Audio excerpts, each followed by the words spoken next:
অনিয়ম দুর্নীতিতে সম্পৃক্ততার অভিযোগে বাংলাদেশের সাবেক সেনাপ্রধান জেনারেল আজিজ আহমেদ ও তার পরিবারের সদস্যদের উপর মার্কিন যুক্তরাষ্ট্রে প্রবেশে নিষেধাজ্ঞা দিয়েছে দেশটির পররাষ্ট্র দপ্তর।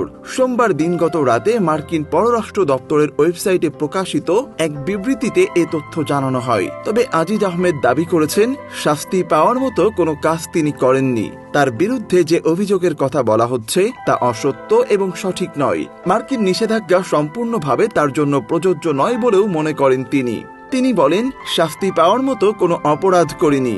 আমি মনে করি এটি সম্পূর্ণভাবে আমার জন্য প্রযোজ্য নয়।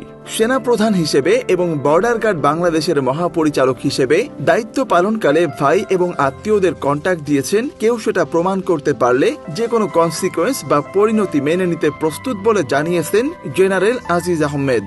মঙ্গলবার দুপুরে একটি বেসরকারি টেলিভিশন চ্যানেলের সঙ্গে আলাপকালে নিষেধাজ্ঞা নিয়ে প্রতিক্রিয়া জানাতে গিয়ে তিনি এসব কথা বলেন।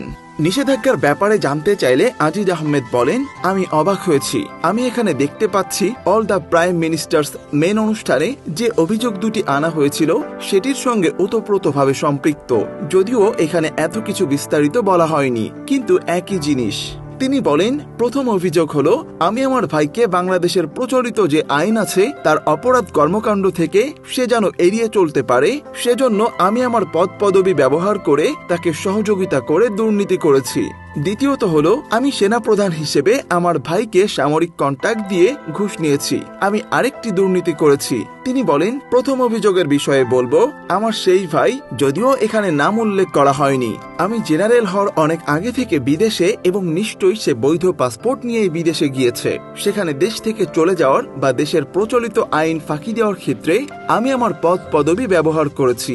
এই অভিযোগ আমি মেনে নিচ্ছি না, মেনে নিতে পারি না, এটি সঠিক না।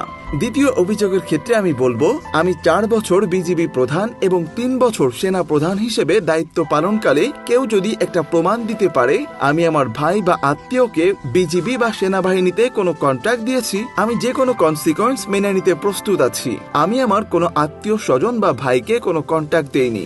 গণমাধ্যম কর্মীদের খোঁজ নেওয়ার আহ্বান জানিয়ে তিনি আরো বলেন, আমার ভাইদের কারো বিজিবি বা সেনাবাহিনীতে ঠিকাদারি করার জন্য কন্ট্রাক্ট নেওয়ার কোনো ধরনের লাইসেন্স আছে কিনা খোঁজ নিলেই পেয়ে যাবেন।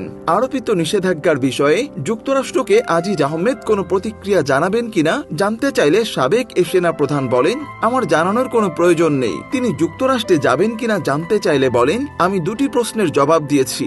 আমার মনে হয় আর কোনো বিষয় নিয়ে আলোচনা করার কিছু নেই। যুক্তরাষ্ট্রের পররাষ্ট্র দপ্তরের মুখপাত্র ম্যাথিউ মিলারের বিবৃতিতে বলা হয়, উল্লেখযোগ্য দুর্নীতিতে সম্পৃক্ততার কারণে সাবেক জেনারেল আজিজ আহমেদকে আগে বাংলাদেশের সেনাবাহিনীর প্রধান department of state foreign operation and related programs appropriations অ্যাক্টের 7031 ধারার আওতায় অন্তর্ভুক্ত করার ঘোষণা দিয়েছে পররাষ্ট্র দপ্তর। ফলে আজিজ আহমেদ এবং তার পরিবারের সদস্যরা যুক্তরাষ্ট্রে প্রবেশের জন্য অযোগ্য হবেন। বিবৃতিতে বলা হয়েছে, আজিজ আহমেদের কর্মকাণ্ডে বাংলাদেশের গণতান্ত্রিক প্রতিষ্ঠানসমূহের অবমূল্যায়ন এবং সরকারি প্রতিষ্ঠান ও প্রক্রিয়ার উপর জনগণের আস্থা কমেছে। যুক্তরাষ্ট্রের পররাষ্ট্র দপ্তর জানিয়েছে, আজিজ আহমেদ তার ভাইকে বাংলাদেশে অপরাধমূলক কর্মকাণ্ডের জন্য জবাবদিহি এড়াতে সহযোগিতা করেন। এটি করতে গিয়ে তিনি নিয়মতান্ত্রিক প্রক্রিয়ায় হস্তক্ষেপের মাধ্যমে উল্লেখযোগ্য দুর্নীতিতে জড়িয়েছেন।